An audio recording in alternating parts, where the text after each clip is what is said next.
Assalamualaikum warahmatullahi wabarakatuh. Halo pemirsa channel, kembali lagi bersama saya Nana Salsabila. Hari ini saya ditemani salah satu ahli gizi dari salah satu rumah sakit di Kota Tasikmalaya.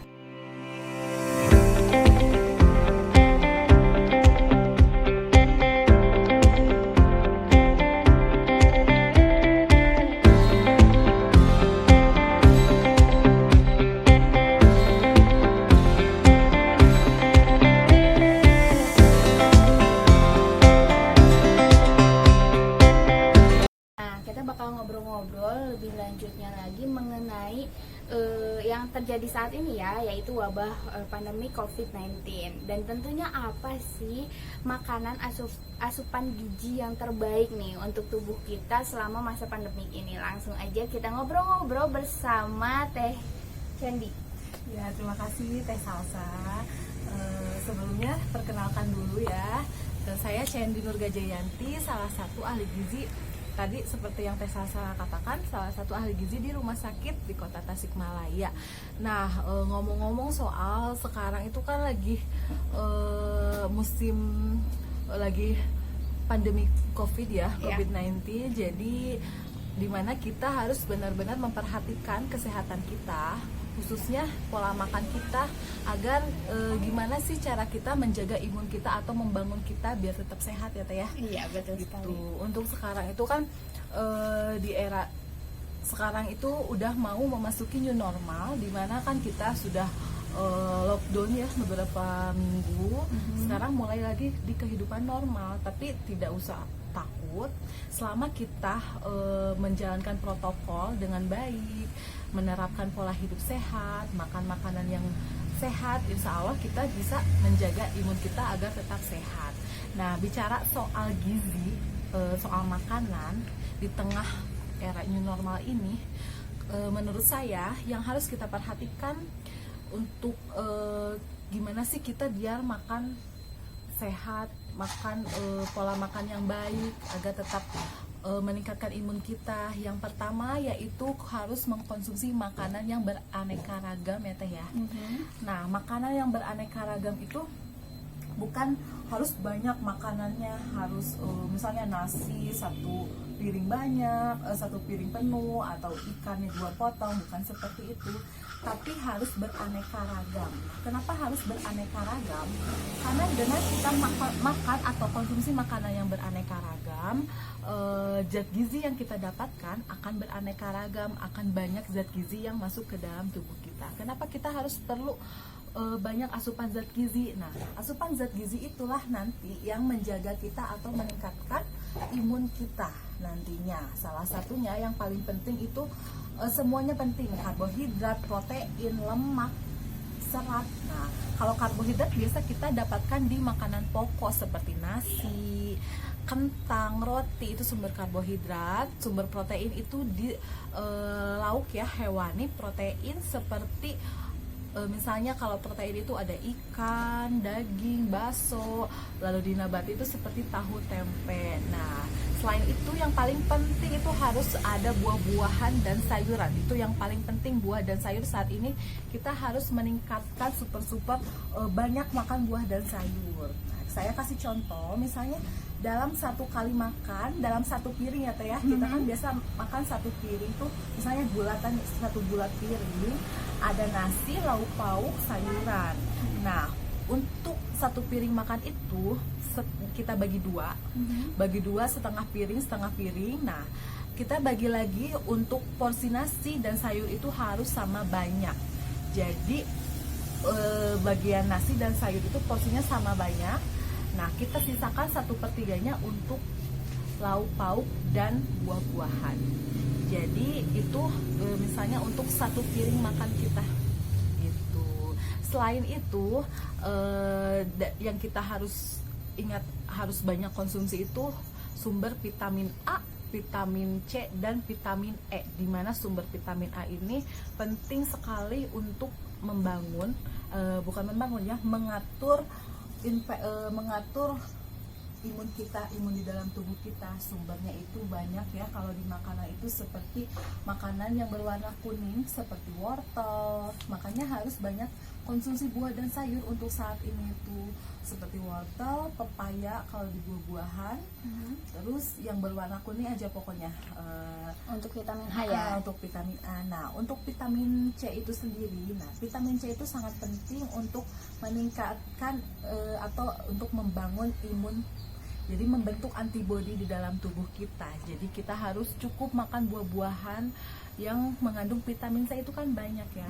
Salah satunya itu jeruk, jambu, itu sumber vitamin C yang tinggi. Lalu vitamin E juga penting. Vitamin E itu untuk mencegah radikal bebas. Jadi kan sekarang virus, bakteri bisa dicegah dengan vitamin E. Salah satunya di kacang-kacangan itu banyak. Oke, wah banyak sekali ya tadi apa aja makanan yang terdapat vitamin-vitaminnya yang khususnya untuk tubuh kita biar sehat. Nah selanjutnya kita bakal ngobrolin lagi mengenai tips-tips dari Teh Cendi ini, gimana sih cara untuk menangkal dari virus COVID yang baik untuk tubuh kita di masa pandemik ini. Lalu selanjutnya sesuai sama janji saya nih, yaitu bakal ngobrolin lagi seputar tentang tips-tipsnya untuk mencegah dari virus COVID-19 ini. Coba Teh gimana aja nih caranya? Ya, untuk tips di era new normal ini ya Teh, yang paling penting yang pertama itu tetap ya harus pola makan gizi seimbang. Jadi konsumsi makanan yang beraneka ragam itu tetap paling penting, dimana kita mendapatkan asupan yang semakin beraneka ragam makanan yang kita konsumsi, semakin banyak zat gizi yang kita dapatkan, seperti sumber vitamin A, D, E, dan itu tambahannya ya. Jadi harus banyak konsumsi buah dan sayur juga untuk sekarang ini.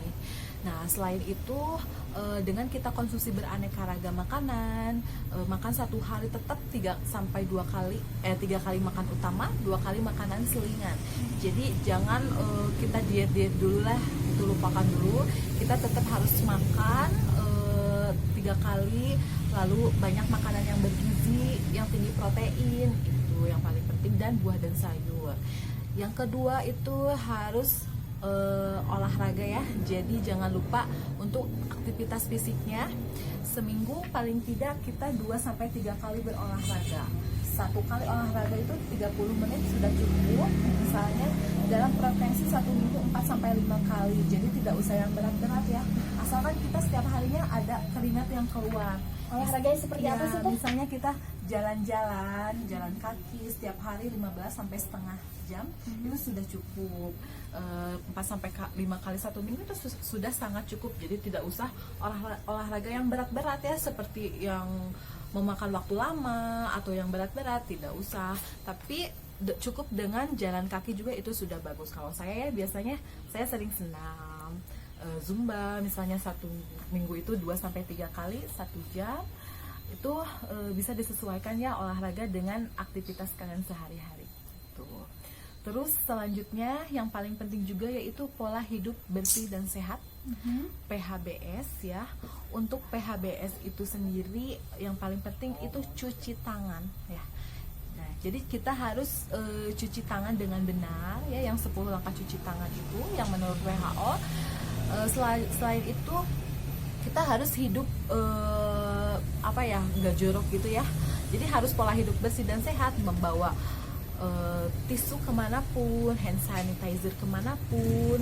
Jadi kalau seandainya ya kita tidak menemukan wastafel atau tempat cuci tangan, kita bisa menggunakan hand sanitizer. Tapi yang paling penting itu tetap cuci tangan gitu. Nah Teh, kan sekarang ini kita sedang dalam masa era new normal nih. Nah, bagaimana sih pengadaptasian gitu masyarakat di luar sana dengan keadaan new normal ini? Ya, untuk adaptasi sekarang ya di era new normal, dari biasanya kita ya kehidupan sebelum pandemi ini kita bisa pergi kemanapun sesuka kita, bisa bertemu siapapun sesuka kita. Kalau untuk sekarang kita sudah mulai hidup seperti dulu lagi. Kita sekarang sudah bebas pergi kemanapun ya, sudah mulai. Tapi kita harus mengingat kalau sekarang meskipun kita bebas pergi kemanapun, kita kita benar harus dipikir lagi, ini penting sekali atau tidak. Kalau memang betul-betul penting, misalnya pekerjaan atau mengenai sekolah, itu boleh. Tapi menurut saya kalau misalnya kita mau main atau cuma mau rekreasi, itu mending dikesampingkan dulu. Mending kita mainnya ke tempat-tempat yang dekat dulu. Nah, kalau dulu kita bebas pergi kemanapun, kalau sekarang kita agak membatasinya.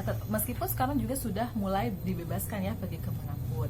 Selain itu kita dengan di sekarang ini untuk bertemu dengan orang-orang itu kan kita harus membatasi ya.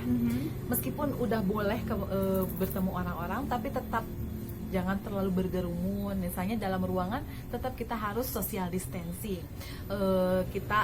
Kita batasi diri kita atau kita proteksi dulu diri kita dengan memakai masker tetap ya, kemanapun sekarang kita tidak lepas dari masker. Bukan untuk menjaga kita, tapi untuk melindungi orang lain. Sebaliknya orang lain juga sama memakai masker untuk melindungi kita. Jadi kita posisikan kita saling menjaga aja gitu. Jadi memakai masker kemanapun. Dan yang paling penting jangan lupa membawa hand sanitizer. Tapi tetap kalau misalnya ada tempat cuci tangan, yang paling diutamakan itu harus tetap cuci tangan gitu. Hand sanitizer tuh misalnya kita lagi kepepet banget, kita habis bertemu orang belum cuci tangan, boleh menggunakan hand sanitizer, tapi tetap yang paling penting tuh cuci tangan. Lebih efektif dengan cuci tangan ya gitu. Terus apalagi ya, untuk di era new normal ini tetap ya jaga jarak. Jadi meskipun sekarang sudah bebas, sudah boleh bertemu lagi dengan teman-teman, tapi tetap kita harus jaga jarak, jangan terlalu dekat, minimal kalau 1 meter sih gitu. Yang paling penting juga kita menggunakan barang milik pribadi untuk sekarang, seperti makan, diusahakan kita sudah aware, sudah mempunyai milik sendiri, seperti sendok, garpu, atau tempat makan di tempat kerja. Kita bekal aja sendiri tempat makan atau alat pribadi seperti mukena, sarung. Jadi kalau biasanya kita sholat di tempat umum oke aja ya menggunakan mukena milik di sana gitu, di tempat itu. Tapi untuk sekarang diusahakan mending kita bawa sendiri aja barang pribadi itu gitu, untuk menjaga. Meskipun sekarang kita sudah mulai new normal, tapi kan tetap sekarang udah pandemi ya, di tengah pandemi ini, jadi harus lebih berhati-hati. Oke, wah tadi sangat bermanfaat sekali ya, udah bincang-bincang khusus dengan Teh Sandy ini gimana cara untuk pencegahan dari COVID-19 ini, dan tentunya beserta dari keilmuan gizinya juga. Nah, biar teman-teman semuanya nih di rumah tetap terjaga nutrisinya, tetap sehat, dan tentunya tetap bahagia. Dan tidak terasa sudah waktunya nih ya, saya harus pamit undur diri bersama saya Nasa Sabil, dan juga ditemani oleh Sandy. Iya. Dan wassalamualaikum warahmatullahi wabarakatuh.